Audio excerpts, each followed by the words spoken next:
my uncle and my grandparents have been here for a long time, like 20 years or so. And my uncle always wanted us to be here with my grandma. And he always called and said, come here, but we had a great life in Iraq.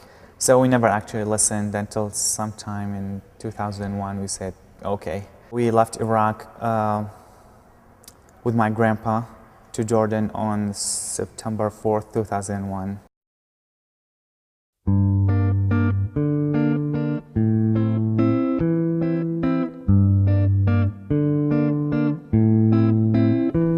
In a dark corner, there bursts a dream,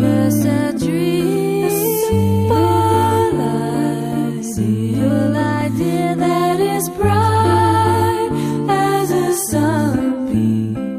Everyone here is kind of in their own little bubble. Like if you notice, like you walk down the street and no one will make eye contact with you. Everyone is like one purpose, and there's no interest in one another.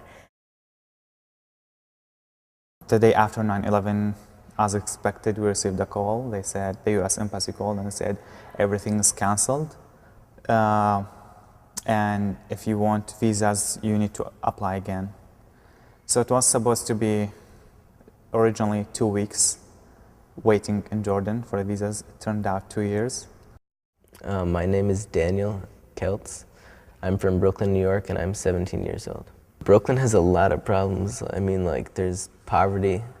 I mean, like, my neighborhood is a pretty wealthy neighborhood. It was at once, like, I don't know, maybe 20 years ago, a pretty poor neighborhood. And now, so you have that neighborhood, and then you have, like, a few blocks away or 10 blocks away, you have neighborhoods that are extremely poor and, like, it's filled with drug use. I'm Madeline Sticks. I'm 16 years old. I live in New York City. Jordan is like, we speak the same language, just different dialect, different accent, very different accent. So adjusting to life in Jordan is kind of hard because Jordanians kind of more like they like themselves, everything, they keep it to themselves. They don't like outsiders to come and, you know, live in between them. My name is Audrey White, and I'm 16 from Dallas, Texas. I've lived there all my life. So, but I've been some other places. I've been to Tennessee, I've been to London, I've been to Paris I took a Girl Scout trip in middle school, and we raised like something like $80,000 as a troop. A lot of cookies, a lot of babysitting. Jordan is very expensive. So all the money my family had saved all their lives, we were spending them like we were breathing air. It's like we spent almost everything. And so my father couldn't just stay, so he traveled to Yemen because they have more jobs open for Iraqi people. First off, I don't believe in a world peace.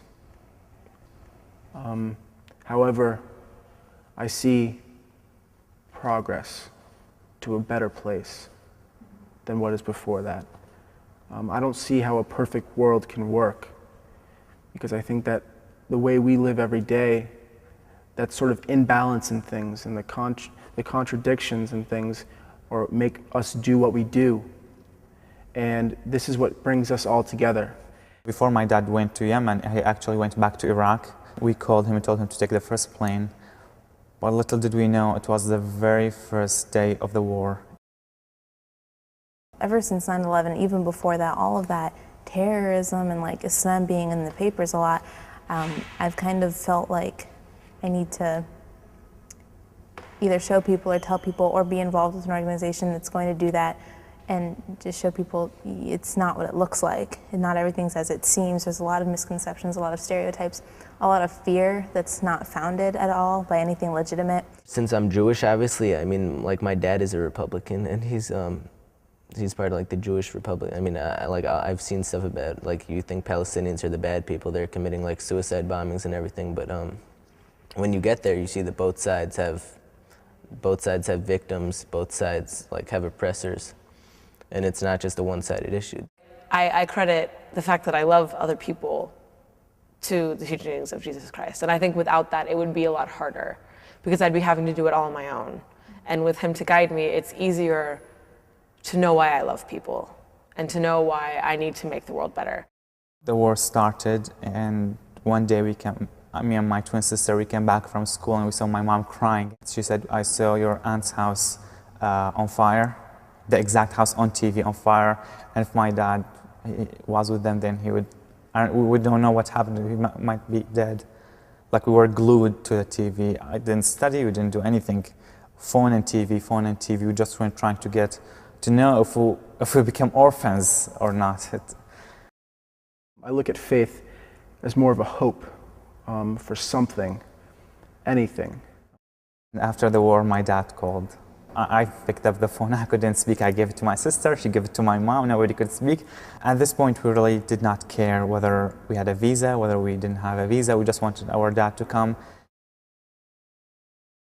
My name is Nicholas Taub. I'm 18. I'm from New York City. And my friends know that I've been raised with parents of two religions. And these two boys who I'm good friends with, one has been raised a Roman Catholic and the other has been raised Protestant. I was sitting there one time and they told me I was lost and I have no path. The people that you trust started putting these awful thoughts in my head, so I did feel lost.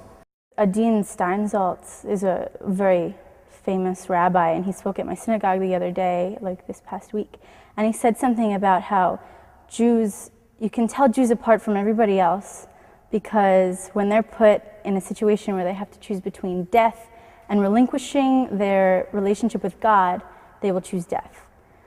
And first of all, I have an issue with that because so many other people have a very strong connection with God that you can't just say it's a Jewish thing. And the other thing was that, I mean, he was basically saying that I wasn't Jewish because I don't have a relationship with God. My father was able, after the war, to come to Jordan, and he told us what exactly happened with him. And they went to nearby farms, huge farms, because they said we can hide in the farms. And when they got to the farms, they realized the Iraqi army was settling on the end of the farm. So they said, oops, let's go back. But by the time they got back, the American army was already in the village. So they stayed in the middle, and the fire started between the two armies. But somehow, I think fate had mercy on them and they survived. My father told me my two best friends, Mustafa and Luay, they were killed in front of our house.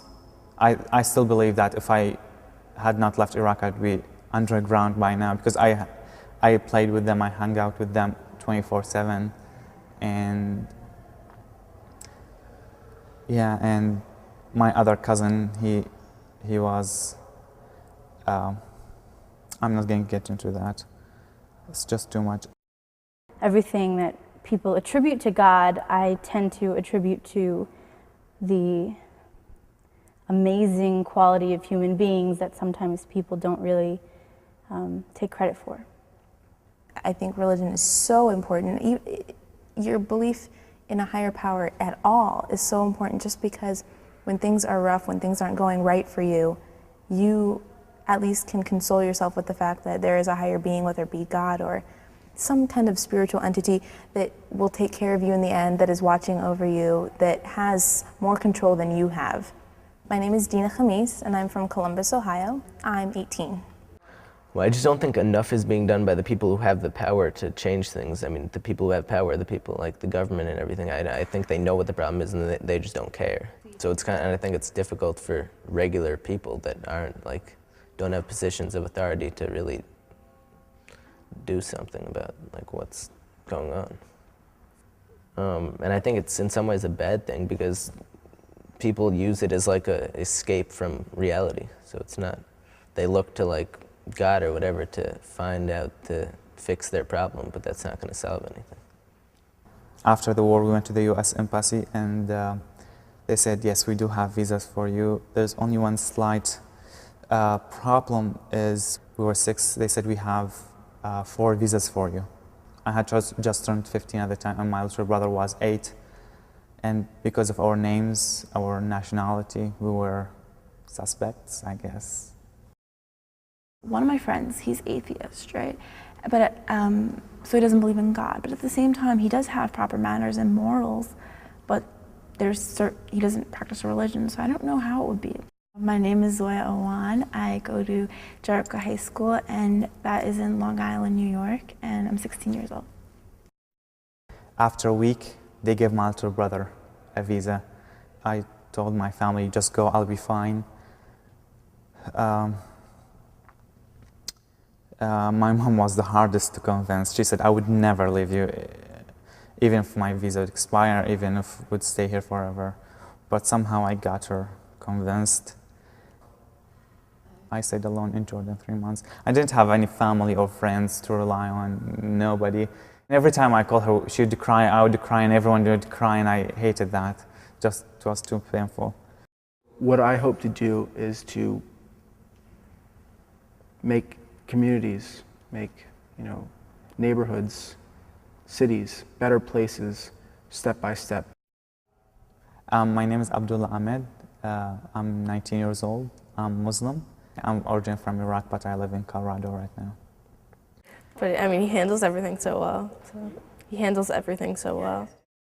It's like an Indian movie, I tell my family. It's an Indian movie.